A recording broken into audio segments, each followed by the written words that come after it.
உங்க தாவேகா தலைவர் விஜய் அவரை விட நீங்க ஒரு பெரிய லிஸ்ட் எல்லாம் எடுத்துட்டு வந்திருக்கீங்க. ஏன்னா அவர் தான் மேடையில லிஸ்ட் வச்சு நிறைய விஷயங்கள் இன்னைக்கு சொன்னாரு. மக்களிடையே வேற்றுமையை விதைத்து அதில் குளிர்காய நினைக்கிறது பாஜக. தாயின் கதறலுக்கு கரம் கோர்த்து ஆரத்தழுவி நான் மூத்த மகன் வந்திருக்கிறேன் என்று பேசிய தமிழக வெற்றிக் கழகத்தினுடைய தலைவர். என்னுடைய தலைவரை நான் இன்னும் தீர்மானிக்கல. எங்களுக்கு கொள்கை எதிரி, அரசியல் எதிரி பிஜேபி, டிஎம்கே அப்படின்றத அவர் ஸ்டார்டிங்ல என்ன சொன்னாரோ அது வரைக்கும் தானே சார், இப்போ வரைக்கும் இந்த மேடையிலையும் அதே தானே சார் சொல்லிட்டு இருக்காரு. விஜய் அந்த பக்கம் போகிறார், இந்த பக்கம் போகிறார், அங்கே பேசுகிறார், இங்கே பேசுகிறார். ஒரு பேசும் பொருளாகவே வைத்திருந்தார். பேசும் பொருளுக்கு அடித்தளமாக இன்றைக்கு துரோகமும் எதிரியும் ஒன்றுதான் என்பதை பறைசார். இப்போ நிறைய பேருக்கு வாயடைச்சுட்டாங்க. நாங்கள் தான் முதலமைச்சர், எங்களோடு விஜய் வந்தால் இணைத்துக் கொள்ள தயார் என்று சொன்ன டெட்பாடிகளும் இன்றைக்கு வாய்மூடி போனார். அந்த வரப்போற காலம் அது மக்கள் தீர்மானிப்பாங்க. ஆனா அதுக்குள்ளேயே நீங்க ரெண்டாவது ஒரு பெரிய இயக்கம், ரெண்டாவது ஒரு பெரிய கட்சி தாவேகா அப்படின்னு சொல்றதுல அது எப்படி சார் ஒரு முரணாதானா சார் இருக்கு? நீங்க 4 அறைக்கிற உட்காந்துக்கிட்டு யோசிச்சுக்கிட்டும் பேசிக்கிட்டு இருக்கக்கூடாது. இங்க நீங்க விஜய்க்கு ஒன்றும் இல்லை, ஒன்றா போய் பாருங்க கிராமங்கள் எந்த இடத்துல பார்க்கல கொடி. இல்ல சார், அதே மாதிரி தானே இவங்களும் சொல்லியிருக்காங்க. அங்க 1005 குடும்பங்கள் இருக்கு, ஆனா அதுக்கு எந்த ஒரு பாதிப்பும் வராத மாதிரி. அது எப்படி பாதிப்பு வராம இருக்கும்? நீங்களும் நானும் மீனம்பாக்கம் விமான நிலையத்தில் தினந்தோறும் பயன்படுத்திக்கிட்டு வெளிநாட்டுக்கு போறோமா இல்லை வெளியூருக்கு போறோமா? என்னைக்காவது போயிருக்கிறீங்களா? சார், விஜய் அவர்கள் பேசுனதுல நீங்க எந்த மாதிரியான ஒரு உணர்வு உங்களுக்கு கிரியேட் ஆச்சுன்னு நீங்க ஃபீல் பண்றீங்க சார்? நான் சொல்றேன், அவர் திரைப்படத்தில் துறையை நடிச்சு பெரியாளா இருக்கிறாருன்னு நம்ம எல்லாம் பேசணும். இல்லை, அவர் பிறந்து வளர்கிற போதே விவசாயத்துறையும் கண்காணித்திருக்கிறார் என்று நான் நம்புகிறேன். சார், நான் கேக்குறேன். இல்ல ஒரு அணியில நீங்க சேர்ந்துட்டீங்களா? இல்ல, ஒரு நிமிஷம் சார். இப்ப நான் சேர மாட்டேன், என் குடும்பம் சேராது. ஒரு நிமிஷம், நான் இப்ப இந்த கேள்வி கேட்கறதுனால நீங்க என்ன சேர்ந்துட்டீங்களான்னு ஏன் கேள்வி கேக்குறீங்க? அப்போ ஒருத்தர் யாராவது உங்க கேள்வி கேட்டா நீங்க பதிலுக்கு இப்படிதான் நீங்க தமிழ்நாட்டு 2026 சட்டமன்ற தேர்தல்ல அப்ப கண்டிப்பா விஜய் அவர்கள் ஆட்சிக்கு வந்துருவாருன்ற ஒரு முடிவே நீங்க சொல்றீங்களா சார்? ஏன் சந்தேகத்தை எழுப்புறீங்க?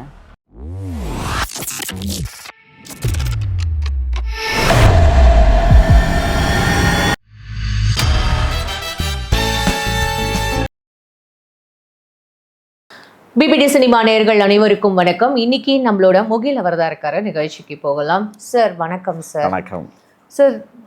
உங்க தாவேகா தலைவர் விஜய் அவரை விட நீங்க ஒரு பெரிய லிஸ்ட் எல்லாம் எடுத்துட்டு வந்திருக்கீங்க. ஏன்னா அவர் தான் மேடையில லிஸ்ட் வச்சு நிறைய விஷயங்கள் இன்னைக்கு சொன்னாரு. ஸோ அதுக்கு ஈக்குவலா நீங்களும் லிஸ்ட் எல்லாம் வச்சிருக்கீங்க. என்ன விஷயம்? தம்பி மானாமதுரை அருகே படுகொலை செய்யப்பட்டிருக்கிறானே சண்முக சுந்தரம் என்கிற ஒரு டிஎஸ்பி ஆள், தாயின் கதறலுக்கு கரம் கோர்த்து ஆரத்தழுவி நான் மூத்த மகன் வந்திருக்கிறேன் என்று பேசிய தமிழக வெற்றிக் கழகத்தினுடைய தலைவர். என்னுடைய தலைவரை நான் இன்னும் தீர்மானிக்கல.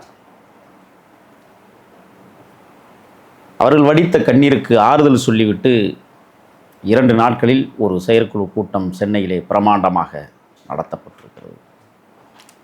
ஆயிரக்கணக்கானவர்கள் கலந்து கொண்ட செயற்குழு. அப்படி என்றால் கட்சி அடித்தளத்தில் ஆழமாக வேரூன்றி நிற்பதை நாம் பார்க்க முடியும். 2026 சிஎம் கேண்டிடேட் விஜய் அப்படின்றது இன்னைக்கு செயற்குழுல ஒரு ஒன் ஆஃப் த தீர்மானமா நிறைவேற்றி இருக்காங்க. ஆனா கூட்டணி கட்சிகள் பத்தி இப்போதைக்கு எதுவும் சொல்ல முடியாது. ஏன்னா அதுக்கான பேச்சுவார்த்தைகள் இனிமேதான் தொடங்கும் அப்படின்றது நமக்கு தெரியும். அது மாதிரி இருக்கும் பொழுது இவர் ஓப்பனா எங்களுக்கு கொள்கை எதிரி, அரசியல் எதிரி பிஜேபி, டிஎம்கே அப்படின்றத அவர் ஸ்டார்டிங்ல என்ன சொன்னாரோ அது வரைக்கும் தானே சார், இப்போ வரைக்கும் இந்த மேடையிலையும் அதே தானே சார் சொல்லிட்டு இருக்காரு. சில உளறல்கள், சில பிதற்றல்கள் வேண்டுமானாலும் விஜய் அந்த பக்கம் போகிறார், இந்த பக்கம் போகிறார், அங்கே பேசுகிறார், இங்கே பேசுகிறார், ஒரு பேசும் பொருளாகவே வைத்திருந்தார்கள். பேசும் பொருளுக்கு அடித்தளமாக இன்றைக்கு துரோகமும் எதிரியும் ஒன்றுதான் என்பதை பறைசாற்றியிருக்கிறார். இப்போ நிறைய பேருக்கு வாயடைச்சுட்டாங்க. ஒன்று. ரெண்டாவது, நாங்கள் தான் முதலமைச்சர், எங்களோடு விஜய் வந்தால் இணைத்துக் கொள்ள தயார் என்று சொன்ன டெட்பாடிகளும் இன்றைக்கு வாய்மூடி போனார்கள். ஏன்? இல்லையே, அவர் பிஜேபி பத்தியும் டிஎம்கே பத்தியும் மட்டும்தான் ஓப்பனா சொல்லியிருக்காரே தவிர மத்த எந்த கட்சிகளையும் அவர் சாடலையே. அப்படி இருக்கும்போது இவங்களோட கூட்டணியில போறதுக்கு ஃபியூச்சர்ல ஏதாவது சான்சஸ் இருக்குமா அப்படின்ற ஒரு கேள்விக்குறியா தானே சார் இருக்கு. அகில இந்திய அளவில் இருக்கிற இயக்கங்களை அல்லது கட்சிகளை எதிர்க்கக்கூடிய ஆற்றல் படைத்த இயக்கமாக தமிழக வெற்றி கழகம் இருக்கிறது. மாநிலத்தில் ஆளுங்கட்சியை எதிர்க்கிற இயக்கமாக இன்றைக்கு தமிழக சார் அவங்க தானே சார் இப்போ வந்து இதுல இருக்காங்க, பவர்ல இருக்காங்க. ஸோ டிஎம்கே வந்து பேசுறதுன்றது அது வந்து ஒரு இயல்பான ஒரு யதார்த்தமான ஒரு விஷயம், ஓகே. ஆனா அதையும் தாண்டி இவர் வேற எந்த கட்சியிலையும் பத்தியுமே சொல்லவே இல்லையே அப்படின்றது ஒரு கேள்விக்குறியா இருக்குல்ல சார். தமிழக வெற்றி கழகத்தை விட வேற பெரிய கட்சி என்ன இருக்கு? ஏன் பேசணும்?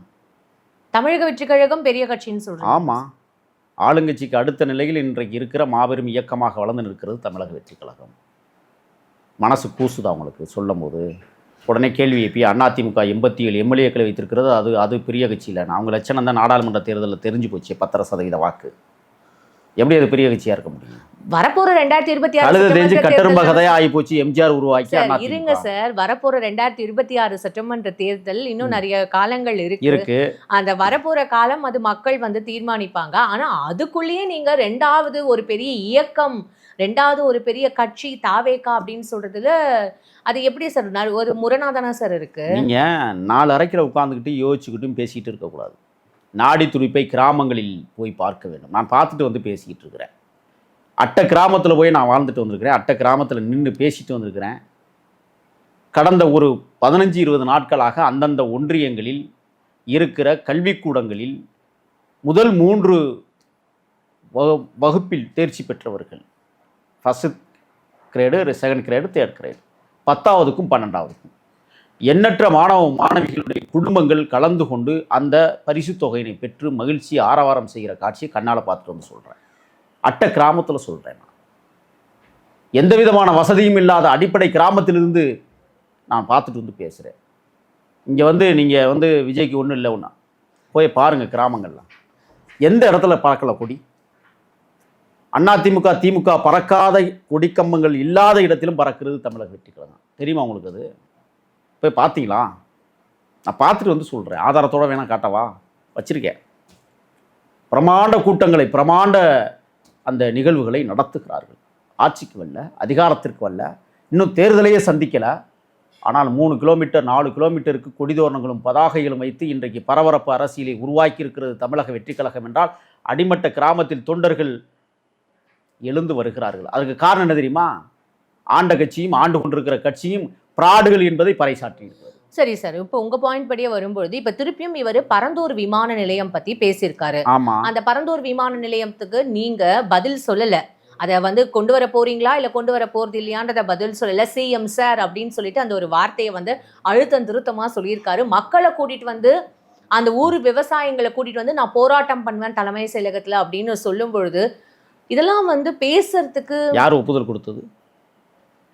கிட்டத்தட்ட 36,000 ஏக்கர்கள் பறிமுதல் செய்ய போகிறார்கள்.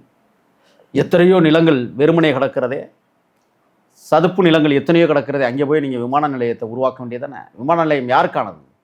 பரந்தூரை சுற்றி இருக்கிற கிராமப்புற மக்கள் பயன்படுத்த போகிறார்களா? இல்ல சார், அதே மாதிரி தானே இவங்களும் சொல்லியிருக்காங்க. அங்க 1005 குடும்பங்கள் இருக்கு. ஆனா அதுக்கு எந்த ஒரு பாதிப்பும் வராத மாதிரி. அது எப்படி பாதிப்பு வராமல் இருக்கும்? நீங்களும் நானும் மீனம்பாக்கம் விமான நிலையத்தில் தினந்தோறும் பயன்படுத்திக்கிட்டு வெளிநாட்டுக்கு போகிறோமா இல்லை வெளியூருக்கு போகிறோமா? என்னைக்காவது போயிருக்கிறீங்களா? நான் போனதில்லை. இந்த இருக்கிற நுங்கம்பாக்கத்துக்கே நம்ம சென்றதில்லை. என்ன பரந்தூருக்கு போகிறது யார்? நம்ம பறந்து போவோமா? ரெக்கையில் ஏறிக்கிட்டு போவோமா? சொல்லுங்கள். அங்கே இருக்கிற அன்றாடங்காட்சிகள், ஏழைகள் பரந்தூர் விமான நிலையத்தை பயன்படுத்த போகிறாங்களா? 1500 குடும்பங்களை அப்புறப்படுத்துகிற சாதாரண விஷயமா? அதற்கு பின்னால் ஒரு கனவுகள் இருக்கிறது.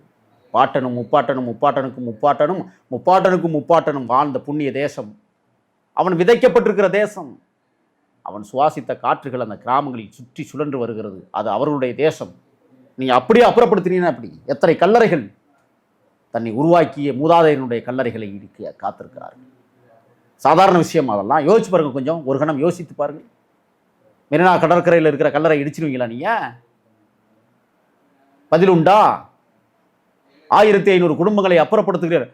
பார்த்து பார்த்து செதுக்கி செதுக்கி தன் கைரேகையிலும் காலும் தடம்பதிக்காத இடமே இல்லாத அளவுக்கு ஒரு நிலத்தில் அவன் விவசாயம் செய்து பிழைத்து வந்த 1500 குடும்பத்தை அப்புறப்படுத்துகிறீர்கள் என்றால் வலி சாதாரணமானதா? உங்கள்கிட்ட வலிமை இருக்குன்னு நீங்கள் வந்து விளையாடுறீங்களா? பரந்தூரில் என்ன கேட்டாங்க தமிழக வெற்றி கழகத்தினுடைய தலைவர்? அந்த பகுதி மக்களை மட்டுமல்ல, விஜய் அவர்கள் ஒரு அறிக்கை கொடுத்தால் தமிழ்நாடு முழுவதிலும் இருக்கிற விவசாயிகள் சட்டப்பேரவை வளாகத்தை வேற மாதிரி பண்ணிட்டு போயிடுவாங்க. அந்த லெவலுக்கு பவர் இருக்கு. யோசிச்சு பார்த்துக்குங்க. நீங்கள் தானே ஒப்புதல் கொடுத்தீங்க மத்திய அரசுக்கு. 8 வழிச்சாலை அமைச்சு விட்டீங்கல்ல, துறைமுகத்துக்கும் பறந்துருக்கும். ஏன் நீங்கள் பயணிக்கவா? சைக்கிளில் போகிறதுக்கா? நடந்து போகிறதுக்கா? மாட்டு வண்டியை கட்டிக்கிட்டு உலாவ போகிறோமா? எதுக்கு 8 வழிச்சாலை? பரந்தூர்லேருந்து துறைமுகம் வர, எண்ணூர் வர. அம்பானிகளும் அதானிகளும் துறைமுகத்தை பயன்படுத்துகிற விதத்தில் மாநில அரசும் அவரோடு இணக்கமாக இருந்து கூட்டு சேர்ந்து இன்றைக்கு பரந்தூர் விமான நிலையம் என்கிற ஒரு விடயத்தை அவர்கள் உருவாக்க நினைக்கிறார்கள் என்றால் கிட்டத்தட்ட 26 கிராமங்கள் அப்புறப்படுத்தப்பட இருக்கிறது. 35,000 ஏக்கர் நிலங்கள் பறிபோக காத்திருக்கிறது. கிட்டத்தட்ட 26 கம்மாய்கள் பறிபோக போகிறது. குளங்கள் எத்தனை, ஏரிகள் எத்தனை, மரங்கள் எத்தனை, யோசிச்சு பாருங்க. அதெல்லாம் யோசிக்கலையே. ஆண்டாண்டு காலமாக அவன் உழுது விளைச்சலை உருவாக்கிய அந்த புண்ணிய தேசம் இன்னும் எத்தனை ஆண்டுகளுக்கு அவன் பரம்பரை உழைக்க காத்திருக்கிறது. அந்த நிலத்தில் சென்னைக்கு வருகிற கீரைக்கட்டு எங்கேருந்து வருது? பாகக்காய் எங்கேருந்து வருது? சொல்லுங்க பார்ப்போம். சென்னைக்கு மூலதனமாக இயற்கை சார்ந்த உணவு முறை, கீரைகளும் காய்கறிகளும் வருகிற இடம் பரந்தூர் விமான நிலையம் அமைக்கப்படுகிற சுற்று கிராமங்களில் விளையக்கூடிய அந்த பயிர்கள். சார், விஜய் அவர்கள் பேசினதுல நீங்க எந்த மாதிரியான ஒரு உணர்வு உங்களுக்கு கிரியேட் ஆச்சுன்னு நீங்க ஃபீல் பண்றீங்க சார்? நான் சொல்கிறேன், அவர் திரைப்படத்தில் நடித்து பெரிய ஆளாக இருக்கிறாருன்னு நம்மெல்லாம் பேசணும். இல்லை, அவர் பிறந்து வளர்கிற போதே விவசாயத்துறையும் கண்காணித்திருக்கிறார் என்று நான் நம்புகிறேன். அந்த லெவலுக்கு விவசாயிகள் மீது பெரிய மதிப்பையும் நம்பிக்கையும் இன்றைக்கு அவர் உருவாக்கி வைத்திருக்கிறார். ஒரு வார்த்தை தான் சொல்கிறாரு. பதறீங்கல்ல பண்ணீங்க. விவசாயிகளை கூட்டி வந்து சட்டப்பேரவை வளாகத்தை முற்றுகையிடுவோம் சொன்னால் நேரம் காய்ச்ச வந்திருக்கும் சில பேருக்கு. சார், இதே அஜித்குமார் கேஸ்ல விஜய் அவர்கள் தாவேகா கட்சி அவருங்க போராட்டம் பண்ணணுன்றது நீதிபதிகள் கிட்ட ஒப்புதல் கேட்கும்போது அவங்க அக்செப்ட் பண்ணிக்கலையே சார். அங்கே தமிழக வெற்றி கழகத்தினுடைய வழக்கறிஞர் பிரிவு வேலை செஞ்சுக்கிட்டு இருக்கு. அதுக்கு பேர் என்ன தெரியாதா உங்களுக்கு? 6 வழக்கறிஞர்கள் குழுவை நியமித்திருக்கிறார்கள், வேலை செஞ்சுக்கிட்டு இருக்கிறாங்க. இங்கே தெரியுமா? இன்னைக்கு உங்களுக்கு சொல்கிறேன், நீதியரசர் மதுரை மாவட்டத்தினுடைய நீதியரசர் ஜான் சுந்தர்லால் சுரேஷோட இணக்கம் அன்னைக்கு கூடவே பயணிக்கிறாங்களே தமிழக வெற்றி கழகத்தினுடைய வழக்கறிஞர்கள். அதுக்கு பேர் என்ன பாருங்கள், தெளிவாக பாருங்கள். கட்டமைப்பு வேலைகள் சரியாக நடக்கிறது, வேலைகள் தொடங்கி விட்டார்கள். உடனே கேட்டுருங்க, விஜய் இப்போ வருவார். வந்துட்டாரு சார். போராட்டத்துக்கே ஒரு அனுமதி கொடுக்கல அப்படின்னும் பொழுது ஒரு மக்கள் போராட்டம் அது ரொம்ப கொடுக்கல. மக்கள் போராட்டத்திலே ஏன் கொடுக்கல? விஜய் வருவார், லட்சக்கணக்கான பேர் திரளுவார்கள். மிகப்பெரிய ஒரு அரசியல் மாற்றத்திற்கான மையப்புள்ளியாக மதுரை அமைந்துவிடும், அல்லது சிவகங்கை அமைந்துவிடும். பயம். அதனால ஒரு ஆர்ப்பாட்டத்துக்கு நீங்கள் அனுமதி கொடுக்கல. பயத்தினால தான் இந்த பிரச்சனையெல்லாம் நடக்குது.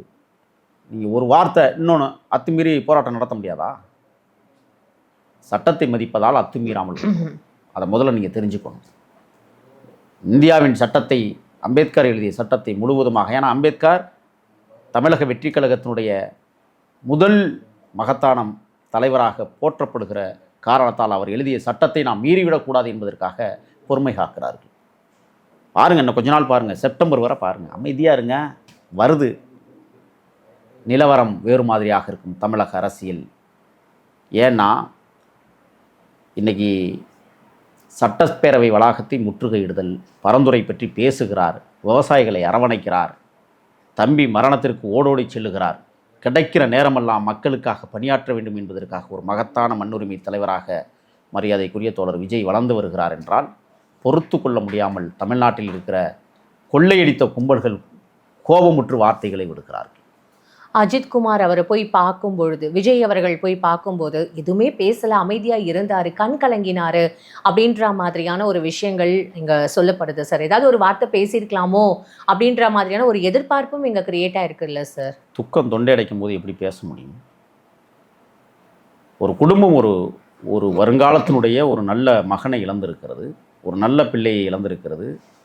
வருமானம் கொஞ்சளவேனும் இருந்தாலும் ஒரு வயதுள்ள பையனை இழந்திருக்கிறது அந்த குடும்பம். அந்த குடும்பத்தில் போய் என்னத்தை பேச சொல்கிறீங்க? உலக நடப்புகளில் என்ன நடந்துச்சுங்கிறத உள்வாங்கியாச்சு. அவங்கள்ட்ட போய் நலம் விசாரிக்க முடியாது. அவர்களுக்கு போய் ஆறுதல் சொல்ல முடியாது. ஏன்னா விஜயே மூத்த மகனாக அந்த தாய் அரவணைத்து நிற்க போது எப்படி வந்து ஆறுதல் சொல்ல முடியும்? அம்மாவுக்கும் பிள்ளைக்கு எப்படி ஆறுதல் கூற முடியும்? இந்த குடும்பத்தில் நானும் ஒருவனாக இருக்கிறேன், என்னை ஏற்றுக்கொள்ளுங்கன்னு சொல்லிட்டு வந்தது இது எவ்வளோ பெரிய வார்த்தை. எப்படி ஆறுதல் சொல்ல முடியும்? இவருக்கு ஆறுதல் படுத்த வேண்டிய தேவை இருக்குல்ல. கதிகளை கண்ணீர் மல்க அழுதார்ல. மாலை சூட்டுகிற போது அவருடைய முக இறுக்கத்தை பார்த்தீங்களா? எவ்வளோ வேதனைப்பட்டிருக்கிறாருங்கிறத அந்த இடத்துல போய் பேசணும். பத்திரிகையாளர் சந்திப்புங்கிறது தேவையில்லையே. ஏன் சந்திக்கணும்?